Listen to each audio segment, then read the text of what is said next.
Ladies and gentlemen, welcome back to the analysis of YOLENO TV. I hope you well. From wherever you're watching this channel, allow me to take you to the courts, ladies and gentlemen, and let us look at this story about Albert OJUANG's probe. Mind you, I promise that I will still avail information as they come until the day we close this chapter. Now, this time round, let's focus on OCS Talam's phone. The respondent is confident that the DCI will get to the bottom of this matter, and his fundamental rights as a citizen shall be protected, and any attempt to scare the trial court here that they are heading to the High Court is a here or not there. I know it is a very novel matter, but for the first time, IPOA is being investigated by the DCI. Remember, a couple of weeks, about 2 to 3 weeks ago, there was an allegation from Danson Omari, the lawyer who was by then representing OCS Talam, and James Mukwana, who was the police constable, the cell secretary. Now, during that time, Danson Omari alleged that IPOA were using IPOA, and it was categorical that Jibril, the one who was investigating this case, had used the phone to solicit for funds from the public.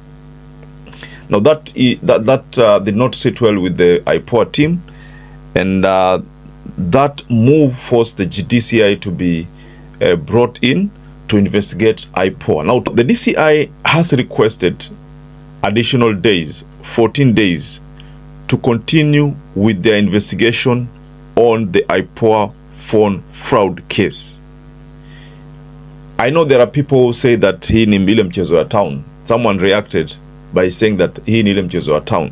But whether it is Danson Omari's making that IPOA wasione kwamba they are too powerful, so that they know that they can also be investigated. Whether that is the case or not, but the fact remains here that IPOA must clear its name from this blame that walitumia simu ya Talam kutafuta pesa from the public. So I'd like us to go through the development of this story today, and there's something that the Danson Omari has told the IPOA team. So before we get further on this story, ladies and gentlemen, kindly appreciate the work of our channel by liking this video and subscribing to our channel if you are not subscribed before. But to our existing subscribers, I want to continue thanking you so much, because without you, this channel cannot grow. Omari is a criminal lawyer and he knows how to do his thing.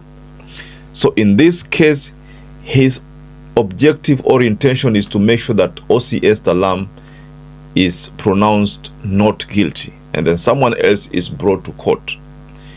It's true. But again, Kenyans want someone else. Kenyans are still focused on seeing DIG Lagat brought to court, a thing that has not happened. That explains why Kenyans are not taking this case seriously anymore, because what they expected was that maybe DIG would be brought to court and not just OCS Talam, or maybe all of them. But because they think that the fish is being sacrificed at the expense of the big fish, so Kenyans wamepoteza imani na hii kesi. But some of us are still anxious to know what is going to come out of this. So that's why I keep on following on the matter. I believe something will come out of it, even if it's how long. Like, for example, if I may take to the case of Migori County Governor Obado. You know, when Obado's case started, watu hawakujua kwamba hii case itaenda kumbana. Right now, if you look at the case vizuri, kiangalia vizuri, ile case ni kama inambana, because again there is a decision that was made, a ruling that was made kwamba some of his property ziwe auctioned. I believe they were auctioned already. So all these things are happening. Now they are happening because the courts have decided that they must get to the bottom of the case. Like the issue of Sharon Otieno. You remember Sharon's death? That case or bado inampeleka mbio. But let's not talk about Okoth Obado because it's not our focus in this analysis. Our focus is Albert Ojwang's probe, and we have shifted our focus to phone fraud because the courts wants to know whether Omari is telling the truth, that IPOA indeed did something. They took advantage of the phone because they had the password, or these are mere allegations of trying to, make this case appear lighter. There's something I told you in the previous analysis, that the response that IPOA will come up with is the same response that Danson Omar will use when OCS Talam is cornered about his phone conversation with James Mukwana. You see, mimi kuna kitu naona hapo kwa mbali, sijui kama nyinyi mnaiona. James Mukwana, first of all, Danson Omari recast himself from representing him in court and asked James Mukwana to pick another lawyer. That is another indicator, because so unajua kwamba kuna ile statement ambayo Mukwana aliandika ya kwanza, then alafu akaja akaandika akasema ile ya kwanza ni alilazimishwa andike ile ni wrong, akaandika ya pili. Hii ya pili ilikuwa imeonyesha kwamba kuna communication kutoka kwa Talam kwake, kwamba yeye alipewa direction kutoka Talam na kwamba Talam alipewa direction kutoka kwa DIG. You see, all these things happen via phone call, because you must also remember that OCS Talam was not present when all these things were happening, according to his statement. Now, again, we've been told about a certain girlfriend. You see, you all remember those details which were shared. They're not my details, but they were shared by the DCI about a girlfriend and the like. So, if James Mukwana insists on a phone conversation between Talam na yeye, Omari might use the same response that IPOA will use now, kusema kwamba hiyo phone ilikuwa tapped na mtu, the aspect of phone spoofing, vitu kama hizo. Labda ile simu ilikuwa kuna mtu alikuwa amejam ama anaitumia na amechukua identity ile simu na anaitumia ni kama yuko na hiyo simu, lakini kumbe simu iko na IPOA. You see, these are technological things which can happen. So to me, I look at this as a trap on the IPOA, because IPOA walikuwa wameweka stand ngumu sana kwa polisi.